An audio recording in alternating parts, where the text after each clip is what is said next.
So what NLP techniques can you use to overcome low self-confidence? Well, before we crack into how to change your confidence, let's talk about what you mean specifically by confidence. It's so bizarre to me how many people claim that they want confidence when I'm not even sure they know what they're asking for. That this is a common thing people ask for in coaching. You know, if you look at Tony Robbins' UPW events, a lot of the language around it, a lot of the methodologies in the program, the design to give you a sense of certainty, it's because people want confidence. And of course you do, but typically people want it for different reasons. And I've heard some rather bizarre definitions that when people have asked me, they say, I want to be more confident in a situation, and we start to actually find out what that means for them, it has nothing to do with confidence. It has to do with maybe being more relaxed. It has to do with being calmer. It has to do with getting people to like them. So whenever somebody asks me about this, I always go, what do you mean specifically by confidence? And it would help if you wrote it down. You know, always on my channel, a good idea to do a well-formed outcome on something like this. But let's talk about it. Con fide, the Latin root of confidence, right? Con meaning with, you know, salsa con verde, salsa with verde, right? So you have your con with, and fide from the Latin for faith, with faith, to come with faith. Another word for faith might be certainty, expectation of success, to come with faith. So that's the Latin of it. When people typically talk about confidence, usually they're talking about expecting things to go well. They're talking about removing their fear from a situation. So whatever confidence means to you, we do seem to have a general consensus. People seem to agree upon the fact that there are quote unquote confident people or not. And what I think we're looking at there is a set of behaviors that really communicate confidence.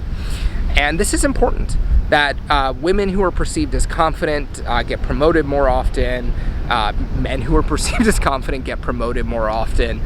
When you're perceived as confident, you're more likely to get job opportunities. It's more likely for people to listen to you and want to follow your lead. When you're confident, you perform better in a task. This is Bandura's self-efficacy, right? That we know that when you're confident, it improves your performance.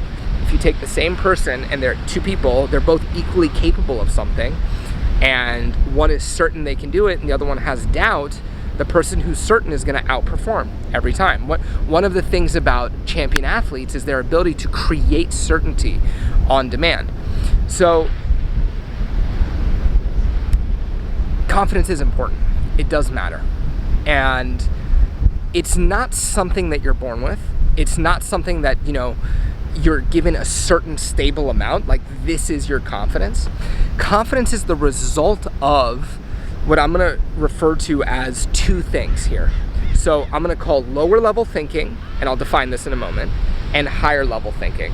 This is not true, okay? This is my way of thinking about things. This is my model of NLP change, for example. If you want to look for similar models, you would look at Diltz's neurological levels. You would look at Sean Carson's tree of life, where you see different types of interventions for different things.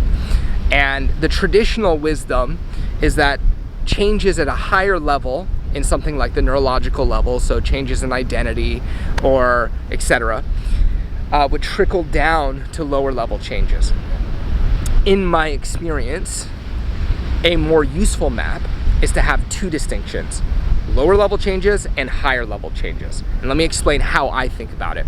So a lower level change would be your state-based changes. You know, for those of you familiar with anchoring, where, you know, in this context, we could say, what's it like when you're confident?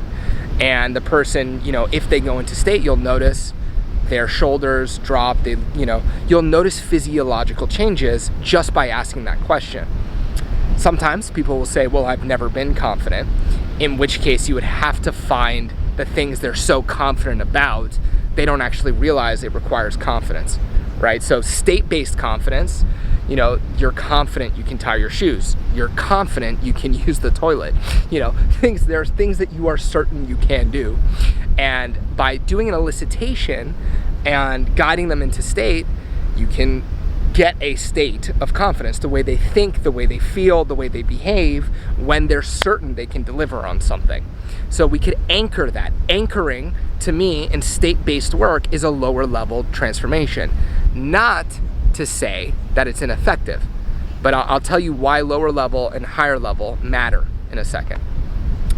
You also have things like the swish pattern, right? We know that when we think in terms of our self-talk, we think in terms of our mental imagery.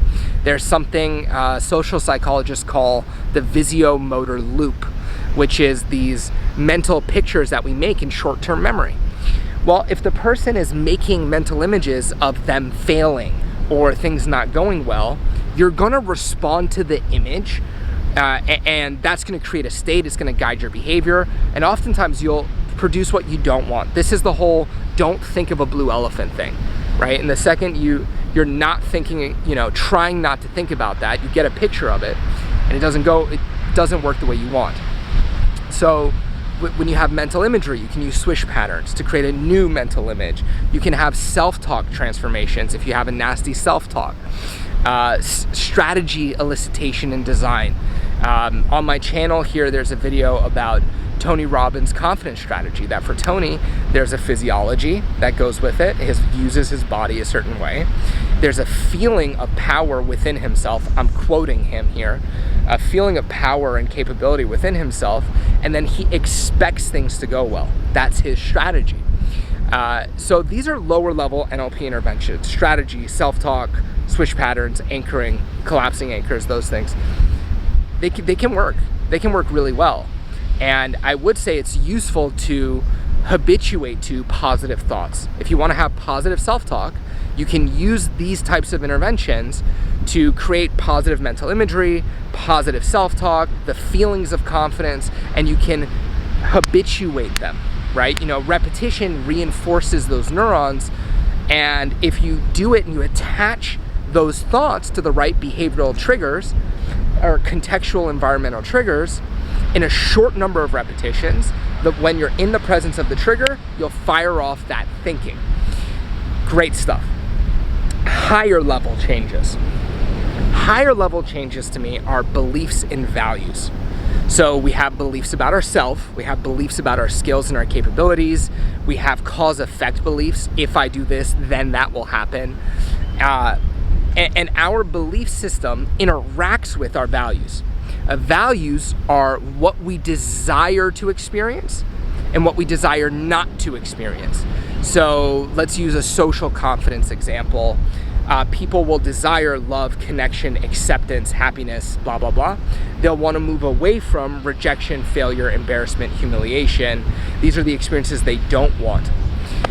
So what happens is we form beliefs about how to avoid these things and beliefs about how to get these things. So, you know, if you, I'm trying to think of a good example here, but if you think about the context where you want to be more confident and you imagine what it would be like to be confident, notice what comes up for you. So is there any sense of resistance to it? Is there any fear or anxiety around it? Is there any uncomfortable emotions that you experience when you think about being confident in that context? Because oftentimes we can do a lower level intervention, anchor the confidence, do a swish pattern, whatever, and that can work, but then once you give it to them, you find that there's actually still something blocking them, which is we have rules or beliefs or decisions that will either allow us to be confident or not allow us to be confident. So let me think of a situation where I want to be more confident so I can give you a real-time example.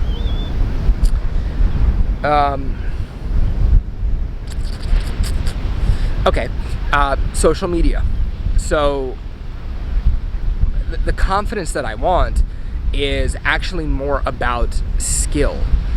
So for example, I don't know how to make my videos go viral, right? So that's a belief about my skill set. how true is that? It's not that true. I have read the books, I have watched the videos, I actually know enough about it that if I were to change that belief and create a sense of certainty that I know how to go viral, I would probably make these videos in a different way. But as I think about that, is there resistance to doing it? And I have to honestly check in, like, what if my videos went viral? What would that be like for me?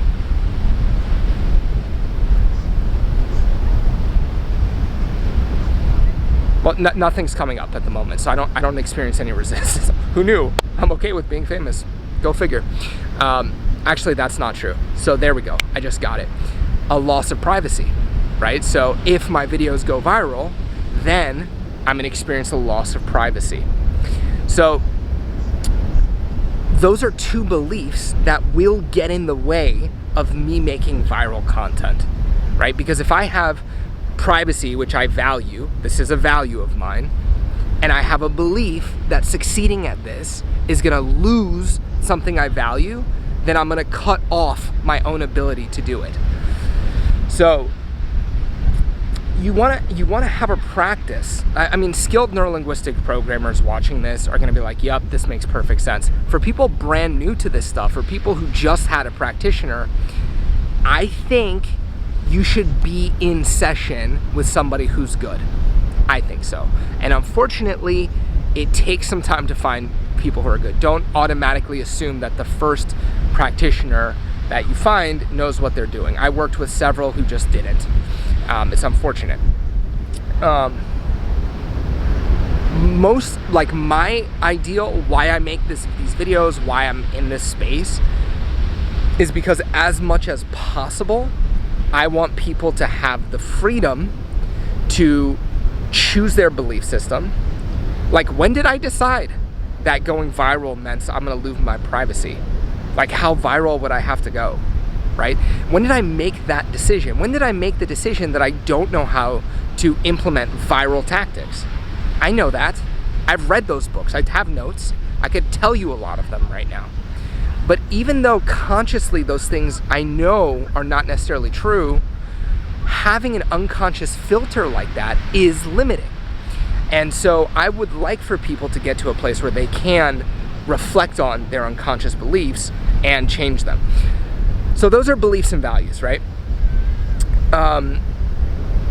You have beliefs about who you are as a person.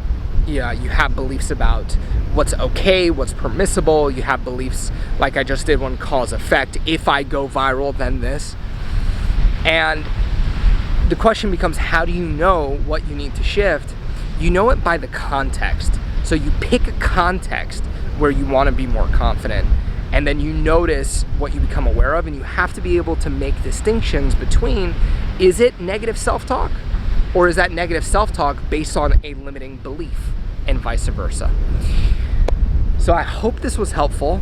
I think I gave you a lot of it. Like, let's say you know that it's a limiting belief, you can take it to any one of the NLP change work tools. I think I'm not misquoting John Grinder on this. I do believe he said in NLP we have done an exquisite job of coding technique for what you want to do the technique with, right? There is a way to change beliefs in NLP. There is a way to change state. There is a way to change self-talk. There is a way. He said the real skill, and I'm paraphrasing horribly, I think I can credit this to him, I might be wrong about this. The real skill is in knowing what intervention to make. It's the old plumber fixing the pipes, knowing where to tap on the pipe thing.